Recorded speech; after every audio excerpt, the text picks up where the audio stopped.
तो जो दीवारें होती है, आप जानते हैं कि दीवारें हमारे घर की मजबूती भी देती है, प्राइवेसी, सिक्योरिटी यानी सब कुछ का काम करती है। तो हमारा दीवार मजबूत होना चाहिए। तो दोस्तों आपको अपने घर में कौन सा ईंट इस्तेमाल करना है, रेड ब्रिक इस्तेमाल करना है या फिर डबल एसी ब्लॉक इस्तेमाल करना है, कौन सा ईंट इस्तेमाल करने से आपका घर मजबूत रहेगा, उसकी घर की जो लाइफ है वो लाइफ बढ़ेगी। फिर आप जो घर का निर्माण करवाते हैं तो कौन सा ईंट इस्तेमाल करेंगे तो आपका खर्च भी वहाँ पे कम पड़ेगा। सब कुछ मैं इस वीडियो में आपको डिटेल में बताने वाला हूँ। साथ में यहाँ पे आपको एक दो इंपॉर्टेंट टिप्स भी दूंगा कि आपको कहाँ पे डबल एसी ब्लॉक नहीं इस्तेमाल करना है घर में, या फिर कहाँ पे आपको रेड ब्रिक नहीं इस्तेमाल करना है। इस चीज़ को आप ज़रूर ध्यान से देखिएगा, उसके बाद आप अपने घर में डिसाइड कीजिएगा सब कुछ देखने के बाद कि आपको वहाँ पे डबल एसी ब्लॉक इस्तेमाल करना है या रेड ब्रिक इस्तेमाल करना है। जो डबल एसी ब्लॉक होता है दोस्तों, उसका पहले फुल फॉर्म जान लेते हैं। तो उसका फुल फॉर्म होता है ऑटोक्लेव्ड एरिएटेड कंक्रीट।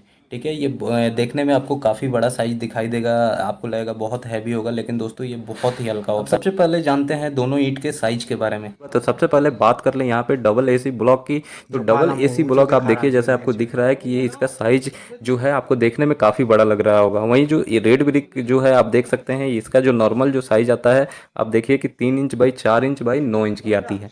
ठीक है, और वहीं जो डबल एसी ब्लॉक है ये आपको 3 से 4 साइज में मिल जाता है, 4 inch by 8 inch by 24 inch का। फिर जो अगला साइज होता है वहाँ पे 6 inch by 8 inch by 24 inch का। और जो एक और साइज की मैं बात कर लूँ तो वो होता है हमारा यहाँ पे 9 इंच बाई यहाँ पे 8 इंच बाई 24 इंच का। अब यहाँ पे बात करते हैं दोनों ईंट के वजन के बारे में। अब सिर्फ मैं यहाँ पे एक ब्लॉक की बात कर लूँ जो 4 इंच की ब्लॉक है।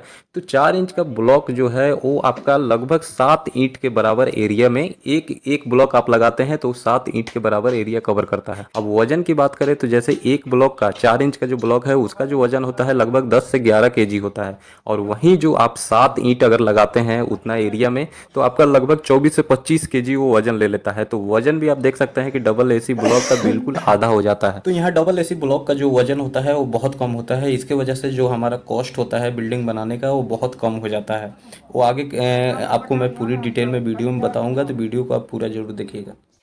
तो अब बात करते हैं कि रेड ब्रिक और डबल एसी ब्लॉक में क्या क्या इसके फायदे और नुकसान है, तो वो चीज़ देख लेते हैं। सबसे पहला देखिए, रेड ब्रिक का फायदा ये होता है कि रेड ब्रिक आपको छोटा गांव हो शहर हो सभी जगह अवेलेबल होता है। वहीं डबल एसी ब्लॉक है वो आपको सभी जगह नहीं मिलता है, ये एक इसका नुकसान होता है। देखिए, अभी तक जैसा मैं आपको बताया कि डबल एसी ब्लॉक जो है उसका वजन कम होता है तो आपके लिए फायदेमंद होगा। लेकिन दोस्तों ये भी आपको जानना चाहिए कि डबल एसी ब्लॉक कहाँ पे इस्तेमाल नहीं करना है, ये बहुत इंपॉर्टेंट चीज़ है। अगर दीवार और कॉलम साथ में बनाते जा रहे हैं फिर सब कुछ दीवार खड़ा करने के बाद तब आप छत डाल रहे हैं, तो वैसे केस में आपको क्या करना है, रेड ब्रिक ही वहाँ पे इस्तेमाल करनी है। क्योंकि ऊपर से जो लोड आएगी, तो जो रेड ब्रिक होता है उसका कंप्रेसिव स्ट्रेंथ ज़्यादा होता है तो वो लोड को झेल लेता है, उसमें क्रैक नहीं आता है। ये चीज़ आपने समझ लिया। दूसरी बात ये कि जो हम लोड बियरिंग स्ट्रक्चर बनाते हैं जिसमें कॉलम बीम हम नहीं देते हैं, सारा का सारा जो लोड होता है छत का हमारा 9 इंच का दीवार जो हम बनाते हैं उसी पे होता है। तो वहाँ हमें डबल एसी ब्लॉक इस्तेमाल नहीं करनी है, क्योंकि वो वहाँ से दीवार में क्रैक आ सकता है, दीवार टूट सकता है। तो वहाँ हमें रेड ब्रिक इस्तेमाल करनी है। फिर जो अगला कंडीशन ये होता है कि जो हमारा प्लिंथ बीम यानी जो फाउंडेशन का काम होता है, जो प्लिंथ बीम होता है उसके नीचे जो हम दीवार लगाते हैं तो वो आपको डबल एसी ब्लॉक में नहीं लगानी है और रेड ब्रिक में लगानी है।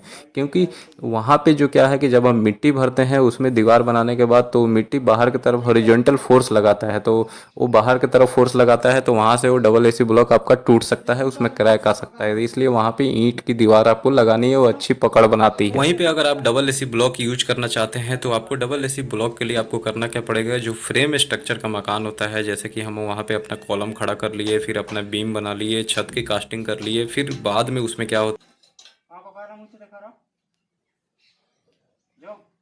जा